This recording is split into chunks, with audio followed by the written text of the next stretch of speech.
पदकंड ते नमस्कारं सेजते ब्रह्मानंदं परम शुद्धं केवलं ज्ञानमूर्तिं दंडातीतं गगन सदृशं तत्मतादिलक्षम् एकं नित्यम् अचलं सर्वसाक्षिभूतं भावातीतं त्रिगुणैः सद्गुरुतं चैतन्यं शासनं गमातीतं निर्जनं नाद्बिन्दुकलातीतं तस्मै मंगलम गुरु शब्द रूप नाम नाम प्रकाश मंगलम शब्दार्थ शब्दाधार शब्द निवास परम दयाल सतगुरु दयाल की अमृत में वाणी कानों द्वारा पान राम शुक्र सतनाम ओम सूरज गुरु दिखानो प्रसन्न करो मन शरणो सतगुरु दयाल हृदय जीवन मोक्ष सुख सब धरती कागद करूं सब मंत्रों सात समंदर सही सतगुरु ये सत्य अंतर गड़ गड़ के जाने बारह हे राम जी महाराज बारम्बार हे राम हे राम हे राम हे राम रक्षा करो रक्षा करो रक्षा करो। राम राम सबको। राम राम राम राम राम राम।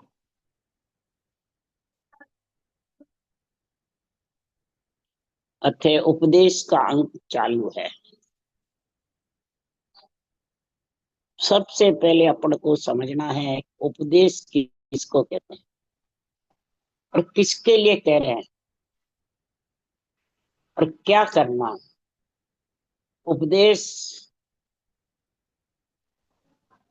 कौन दे रहा है, ज्ञानी दे रहा है कि ज्ञान दे रहा है। ज्ञान उपदेश देता है, ज्ञान समझा रहा है किसको। ज्ञान ब्रह्म ज्ञान है, तत्व ज्ञान है, केवल ज्ञान है। ये ब्रह्म आत्मा को समझा रहा है, ब्रह्म को ब्रह्म समझा रहा है, माया को माया समझा है। अब समझ गए। तो ब्रह्म आत्मा उपदेश बांचने वाला माया का शरीर है, परंतु ब्रह्म ज्ञान का उपदेश निर्णय करता है कि माया के शरीर का, जो माया के शरीर में रूप में जो फंसा देता है, रूप को ही सब कुछ बताता है। माया सदगुरु सतगुरु जीवा तारण सब बताता है। तो महाराज फरमाते हैं कि माया से माया लड़ती है, माया ही बखान करती है, माया ही धापे खाती है, माया ही जीते हारती है। सब काम माया का ही है। तो कौन सी माया? आ तो माया उल्टी तारे जुग का ही काम सुधारे।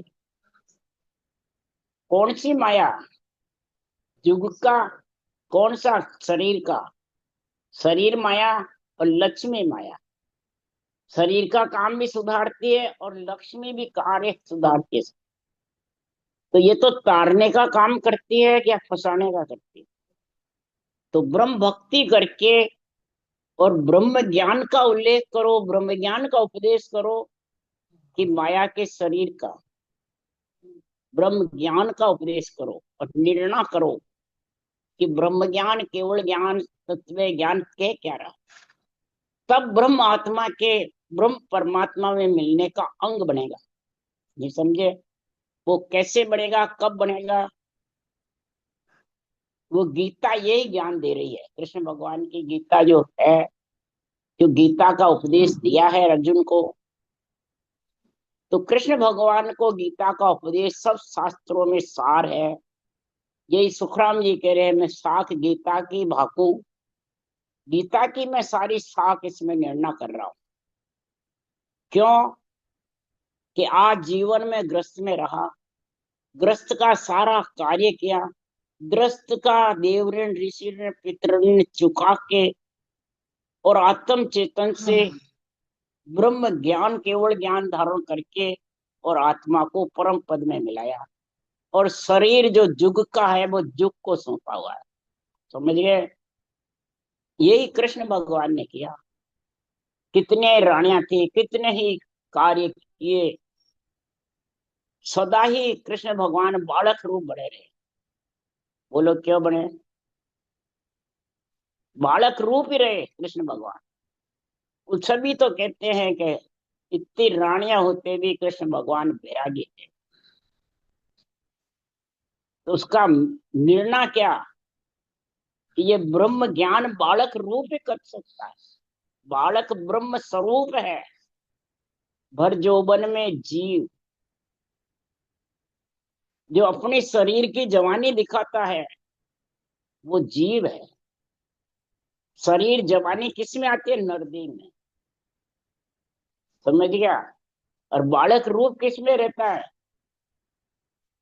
तो कोई ध्यान ही नहीं रहता, बस भूखते हैं वहां। जैसे लक 84 है बालक की समाधि।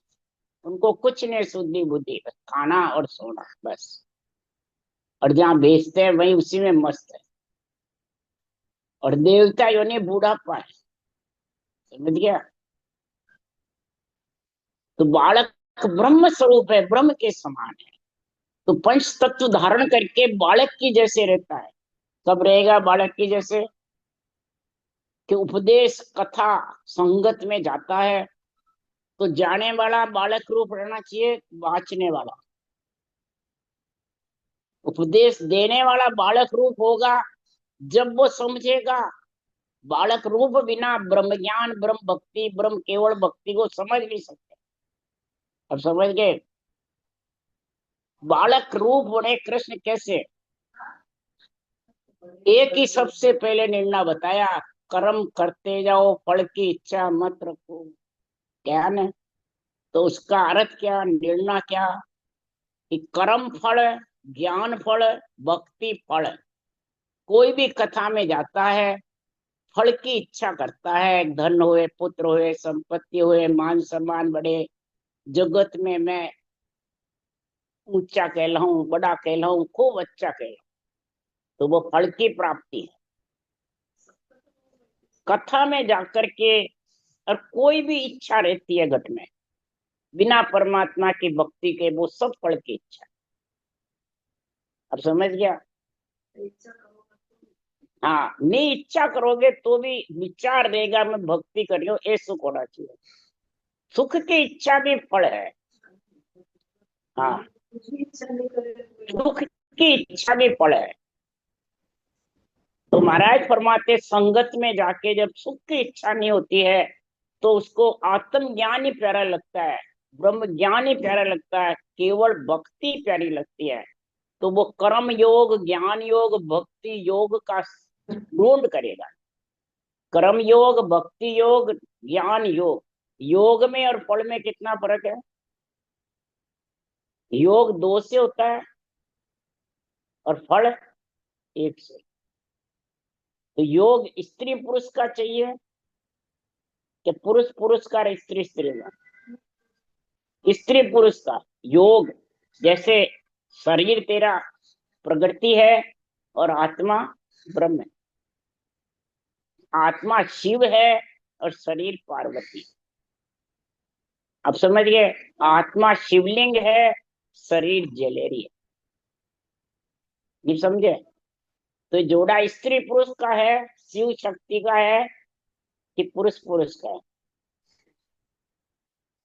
और शिव शक्ति बिना कुछ नहीं कर सकता और शक्ति शिव बिना कुछ नहीं कर सकता है। तो इसी प्रकार महाराज फरमाते हैं ये कागलिया शिवलिंग है और जिब्या जलेरी है। तो ये मनुष्य को ही दिए हुए हैं, दान में दिए हुए हैं। तो ब्रह्म का नाम राम है, उसको ये श्वास उश्वास जोड़े से रटेगा तब कर्म योग कहलाएगा। समझ गए? नहीं तो कर्म फल है। एक श्वास में भी करोगे तो जोड़ा नहीं है, वो कर्म फल है। अब पहचान गए? अब समझ गए? और तभी वो जो केवल ज्ञान है, तत्व ज्ञान, ब्रह्म ज्ञान का उपदेश तेरे बुद्धि पे आएगा। कर्म योग होगा तो ही, और कर्म योग नहीं होगा तो ज्ञान योग बढ़ेगा नहीं। फिर तेरे कहते एक कान से सुनेगा, एक कान निकालेगा, क्या बुद्धि में रहेगा। वो फल के समय पहले साधन चाहिए योग का।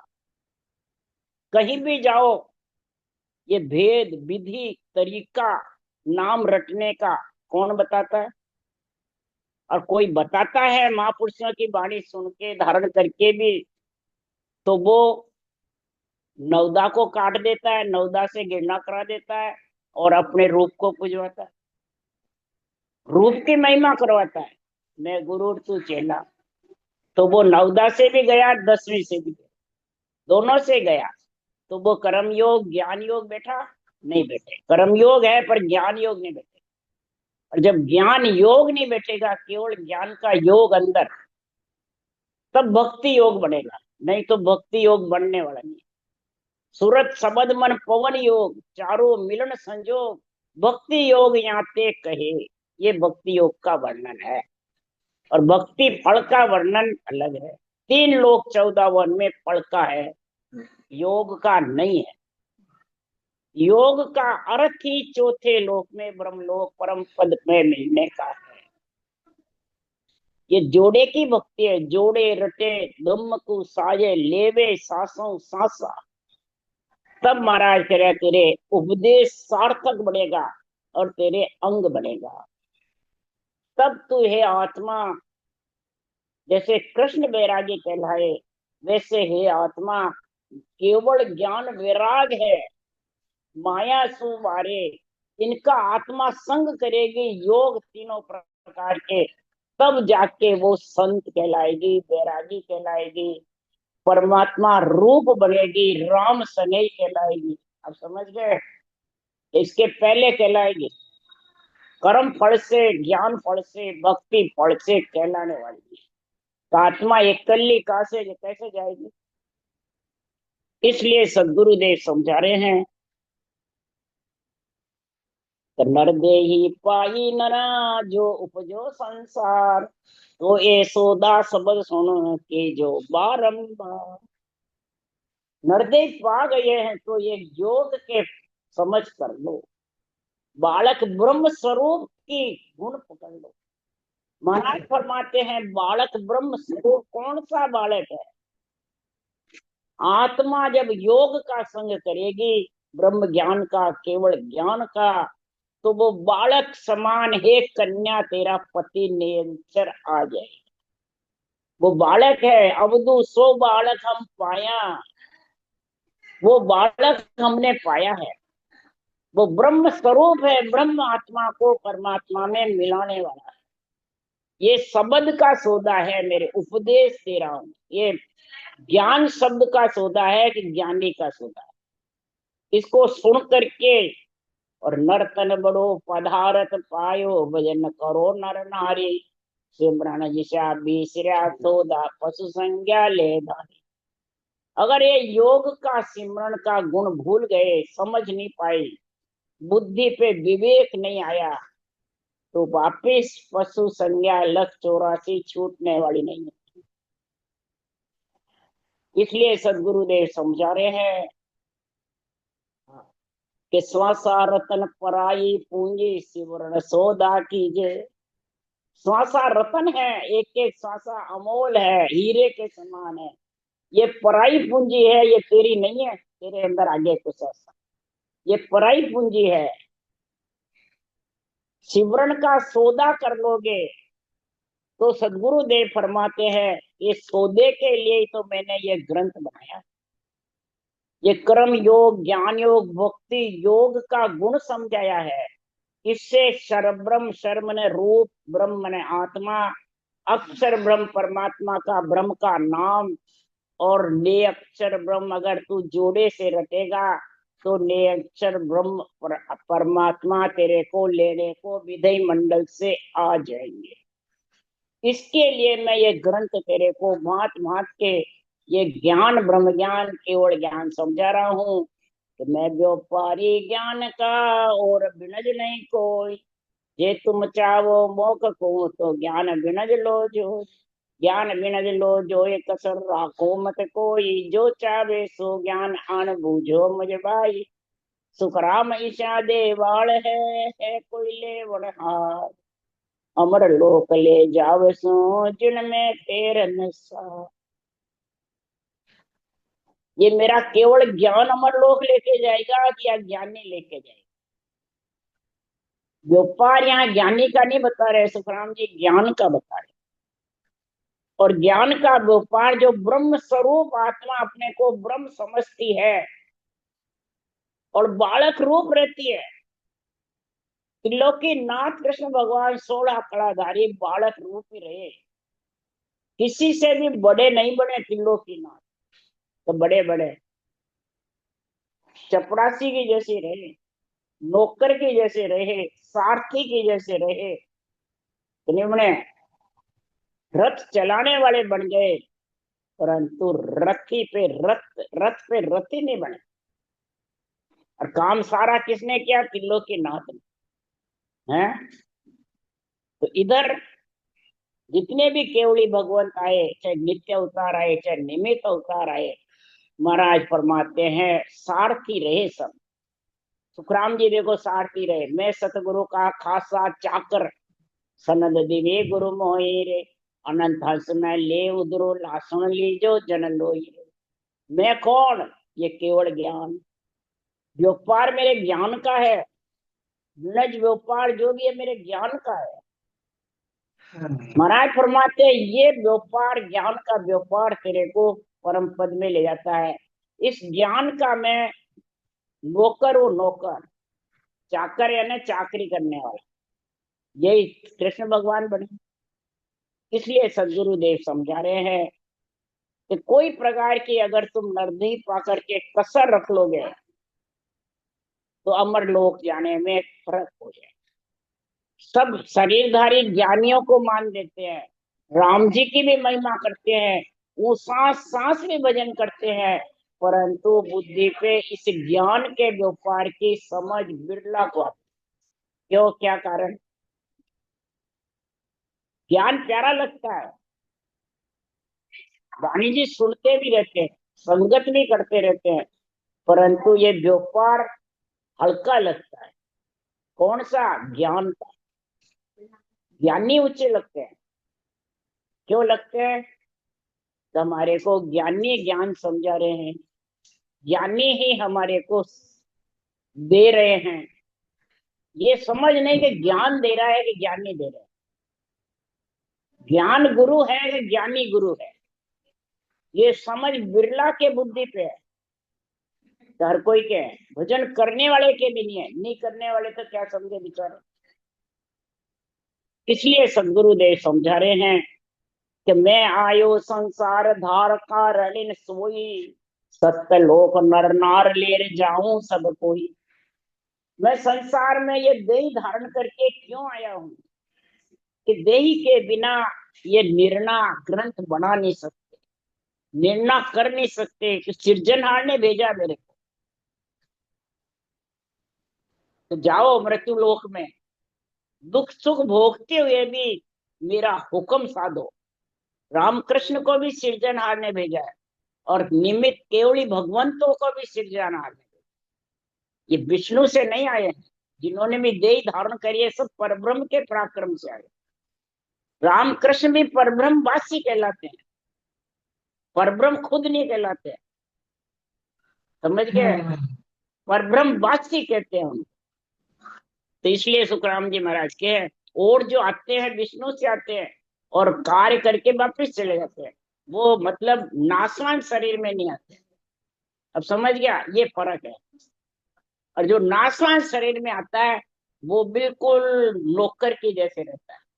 वो कहने मैं तो नरदेही हूँ। रामचंद्र भगवान यही कहे, मैं तो नरदेही में हूँ। त्रिलोकी नाथ है तो वो उनका पराक्रम है, मैं तो अभी नरदेही में हूँ, दुख सुख के साथ हूँ, लो द्वारे चढ़ रहे हैं। मैं साक्षात ब्रह्म नहीं हूँ, जिसमें ताकत ही साक्षात ब्रह्म की, फिर भी क्या मैं साक्षात ब्रह्म नहीं हूँ, मेरे नो द्वारे जड़ रहे हैं। रावण में मेरे में कोई फर्क नहीं। समझ गए?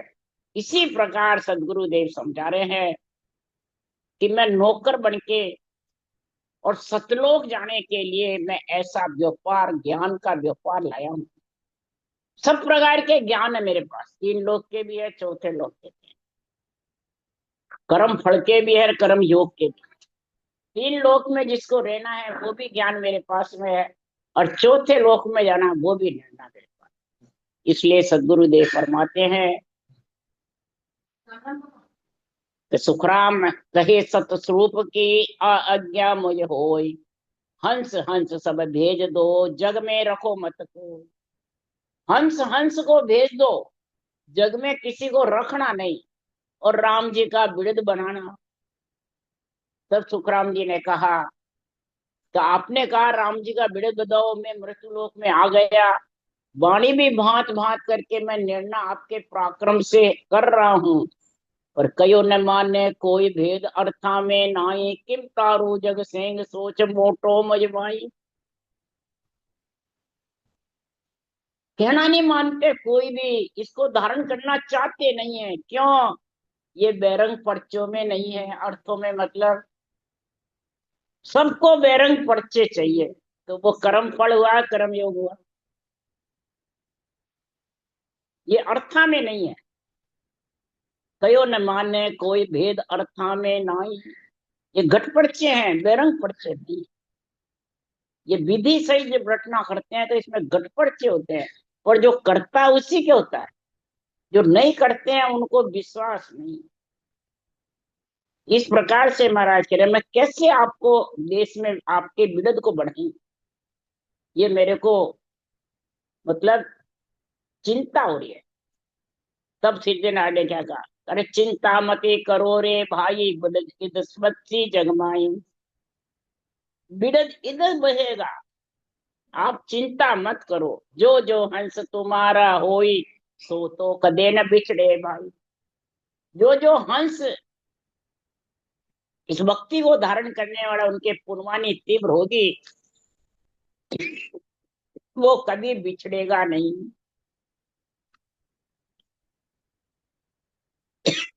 जिस आत्मा को परमात्मा में मिलना है और बालक स्वरूप रहेगी, वो आपसे आके मिल जाएगी। तब सुखराम जी ने कहा, तो बिडद तुम्हारो जान के सहाय करो जगदीश। मेरे कहने से आपका बिरद बढ़ता है, तो हे राम जी, आप ही इसी बिरद बढ़ाने की सहायता प्राणी पे आप ही करो। आपकी सहायता होगी तो विरह प्रेम सुखराम के हरि मेर विरह, ये भक्ति करने का विरह प्रेम उसको जागृत जब होगा कि हे हरि, हे परमात्मा, आपकी कृपा होगी, आपकी मेहर होगी, आपकी दया होगी। कितने छोटे बड़े हैं, कितने निर्मल बने, कितने नौकर बने हुए, और हमारे जैसे बाँचने वाले ठाकर बने हुए। ग्रंथ सुखराम जी के भगवत वचनों को बांचते हैं और खुद गुरु सदगुरु बने हैं कि महाराज तो है ही नहीं, बाहर तो भगत का गुरु तो मैं ही। तनधारी गुरुदेव, तनधारी गुरुदेव, ऊसा सांस भजन करने वाले ये राग लाते हैं। तो बताओ वो संसार में उपदेश का अंग काम में ले सकते हैं? वो कैसे है? तो चार पोर धंधो करे, सांझ हताया जाय, झूठी जोड़ा छेड़ कर बदबाद कहे नरा। बदबाद कहे नर आय, पचे सूतो घर जाई, होय सपना में जीव पड़े दो चक्के माई। सुखराम दास गुरुदेव बिन यूं नर गोता खाए, चार पैर धंधो करे सांझ हताया जा। सामाजिक नीति में हो, चाहे राजनीति में हो, चाहे रामनीति, जो महाराज फरमाते हैं मेरे घट पर्चों का, जोड़ों का, क्रम योग, ज्ञान योग, भक्ति योग की जिसको समझ नहीं, बुद्धि पे विवेक नहीं, वो इधर धंधा करने वाला अज्ञान का अहंकार हो, खाना सोना शोक मोज करना, और चाहे इधर ज्ञान कथने वाले ज्ञानी हो। महाराज ने बराबर बताया दोनों को, कि कम ज्यादा बताया। ज्ञान का अहंकार डुबोने वाला है, और अज्ञान का भी डुबोने वाला, बल्कि ज्ञान का 100 गुना ज्यादा डुबोने। बदबाद कहते हैं, वाद विवाद करते हैं। तीन लोक में क्या पड़ा है, वो सागट है, बस ये करो तो तेरा शरीर भी तो तीन लोक का ही है। वो नहीं सोचते हैं, नहीं हम तो केवली भगवान परम मोक्षवासी। और फिर ऐसा बदबाद करके के, ऐसे असत्य भाषण दे करके, और जाके सोते हैं सपने में। फिर वो शिष्य गुरु यही चलता है। मेरे इतने शिष्य हैं, वो क्या मेरा ये फलान जी गुरु है, शिष्य के गुरु चलता है, गुरु के शिष्य का ज्ञान चलता है। फिर ज्ञान बुद्धि पे टिकेगा, हरगिज भी नहीं टिकेगा। तो ये केवल ज्ञान के बिना, सदगुरुदेव फरमाते हैं, सब संसार में बेमुख है सन्मुख है परमात्मा के। कैसे है? उसके लिए सुखराम जी ने लिखा है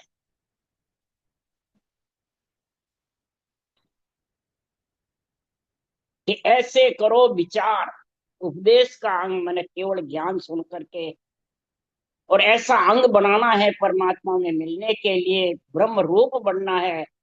तो ऐसे करो विचार, ये विचार करो कि वो बेमुख तो सो शिष्य है, आज्ञा लेकर जाए, वो हर गुरु न भेटिया, ध्यान मन धरियो न जाए।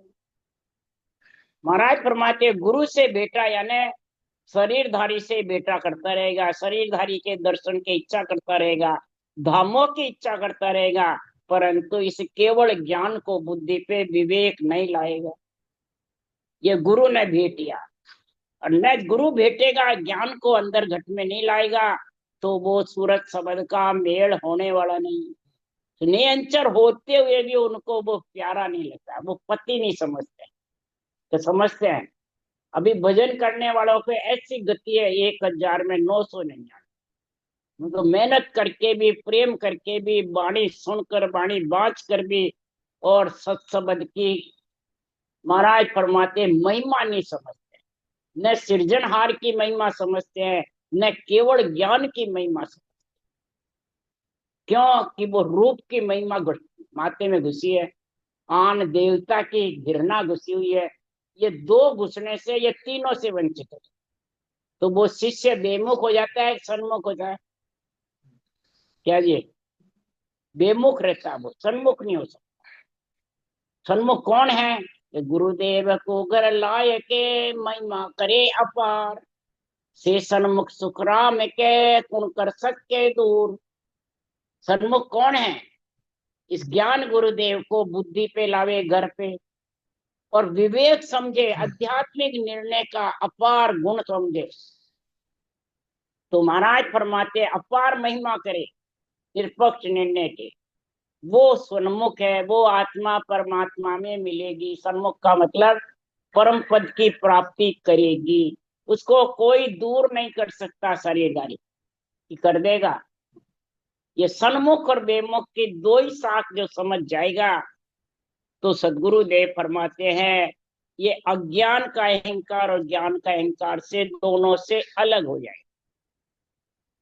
फिर बालक के जैसे रहेगा, बालक ब्रह्म स्वरूप, जो नित्य अवतार, निमित्त अवतार, नौकर बने हुए थे, चाकर बने हुए थे, चपरासी बने थे, सारथी बने थे, ऐसे ही महाराज फरमाते हैं वो भक्ति करने वाला नर नारी, आत्म ज्ञान ब्रह्म ज्ञान धारण करने वाला, केवल ज्ञान धारण करने वाला, ऐसे होते हैं। तो ब्रह्म ज्ञान चाहिए, ब्रह्म भक्ति चाहिए, ब्रह्म भेद चाहिए, और ब्रह्म विचार चाहिए। अब समझ गया, ये चारों का जोड़ होगा जब आत्मा परमात्मा में मिलेगी। ब्रह्म विचार का अर्थ क्या? ये सब अंग बनाए हुए हैं महाराज।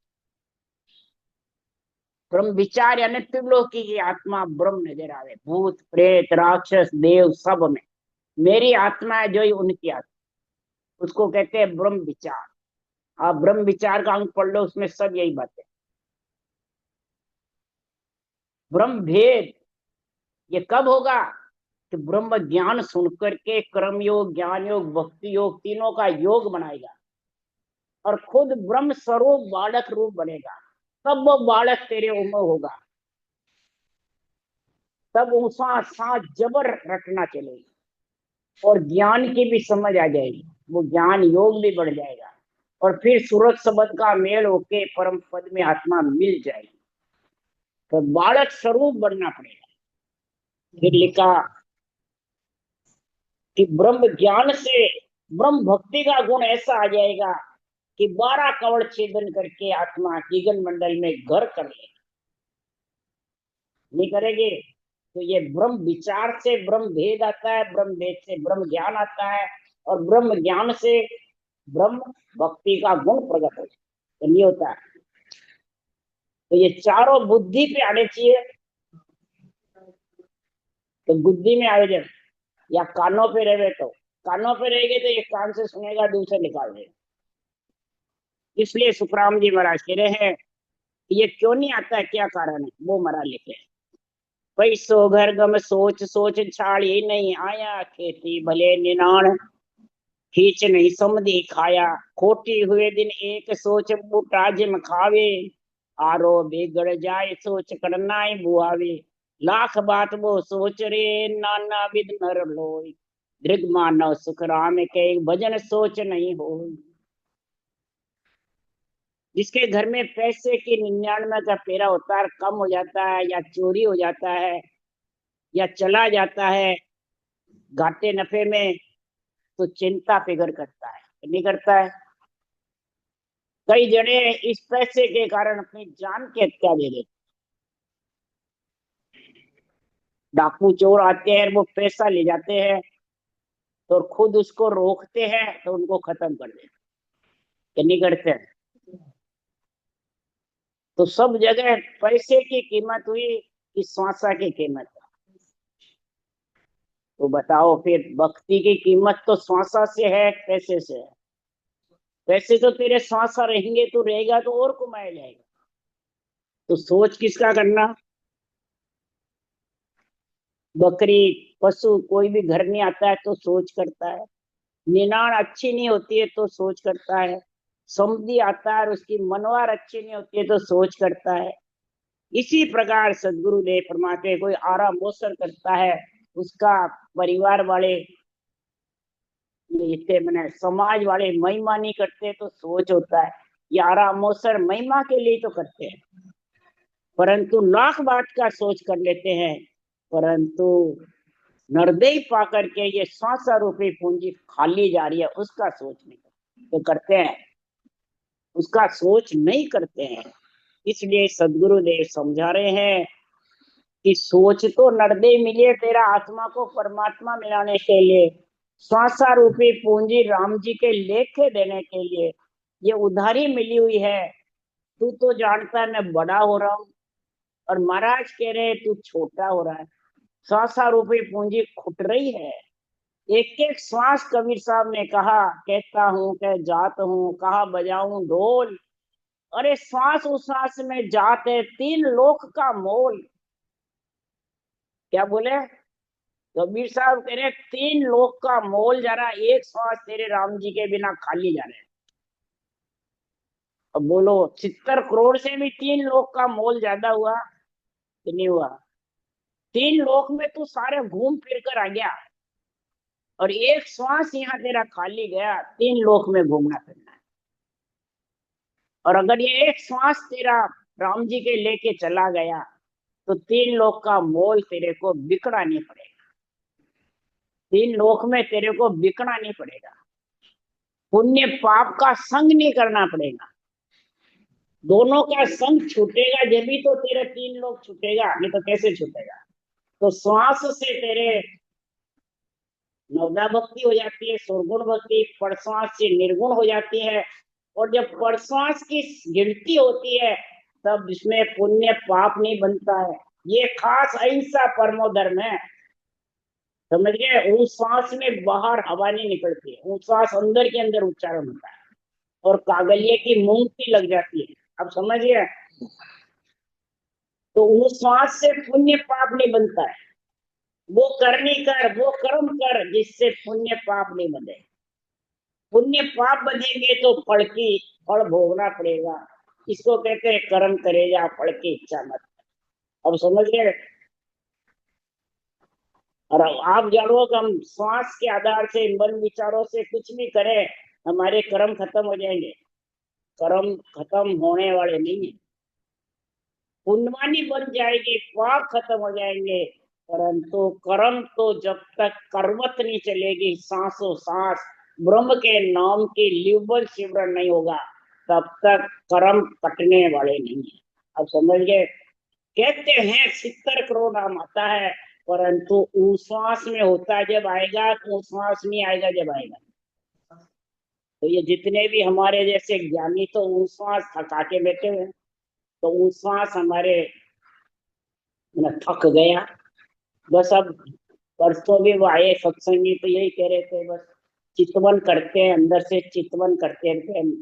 तो चितवन मानसिक जप तो सब करते हैं, सारी जगत कर रहा है। राम में राम तो सबके जग में राम, किसके नहीं है? राम नाम की टेक सुनो जगत के, सब जगत के, तुम्हारे अनोखी थोड़ी। जब चितवन करते हो, मानसिक जप में बैठे हो, तो फिर सारा जगत ही बैठा उसमें। फिर उनकी भी मौत हो जाएगी, तुम्हारी क्या मौत? वो श्वास ही जब बंद हो गया तो 70 करोड़ नाम आना बंद हो गया, तो नहीं हुआ। तो फिर किसके सारे मोक्ष जाओगे? सुखराम जी की तो अंत समय तक जिज्ञा चली, फिर रटना चली, और तुम कह रहे हो हमारे थक गया। बातों करने में चलती है, प्रवचन देने में चलती है, खाने में चलती है जिज्ञा, और वो सांस रटना में नहीं चलती है। ये बड़ा अचंबा है कि नहीं है? ऐसा एक अचंबा भारी, ऐसा अचंबा भारी है ये। सुनने वाले को अचंबा नहीं आता है और बांचने वाले को अचंबा नहीं आता है, परंतु महाराज फरमाते हैं इस केवल ज्ञान को अचंबा आ रहा है। ये बिना तेरी मेहनत से धुन गर्जना हो रही है और फिर भी तू रटना नहीं कर रहा है। अरे ऐसा एक अचंबा भारी, बिन करनी धुन जागे और धुन के धोरे हरिजन भीजे, एक सुख है सतगुरु के चरणा। महापुरुषों के केवल ज्ञान के चरणों में सुख है। ये ऊंचा सांस केवल ज्ञान कहते हैं, ऊंचा सांस रटना चलती है उसको, समझ गया? केवल ज्ञान कोई रूप रंग वर्ण नहीं है। केवल ज्ञान साथ जाता है भक्ति करने वालों को, या ना ऊंचा सांस साथ जाता है, राम रटना साथ जाती है, और निरंतर आत्मा को मिलाता है, समझ गया? जब ऊंचा से थकार बैठ गए तो ज्ञान का रहा केवल। इसलिए ये उपदेश के अंग में ये बातें समझो। राम राम राम। बोलो राम सतगुरु देव जी महाराज ने धन्य हो गए। परम दयाल सदगुरु सुखराम जी महाराज ने धन्य हो गए। अनंत श्री सुख समर्थ सद्गुरु सुखराम जी ज्ञान सत्य भगवान ने धन्य हो। भगवान का ने धन्य हो। जेमा कारण मोक्ष के अनंत को संतान राम सभा राम राम राम राम राम राम राम सबको राम राम। राम राम सा राम राम सा राम राम सा राम राम सा राम राम राम राम सा राम राम। कहते बात बात ज्ञान सबको राम। कहते हैं ये ज्ञान कह रहा है कि हम कह रहे हैं? ज्ञान निर्णय कर रहा है। तो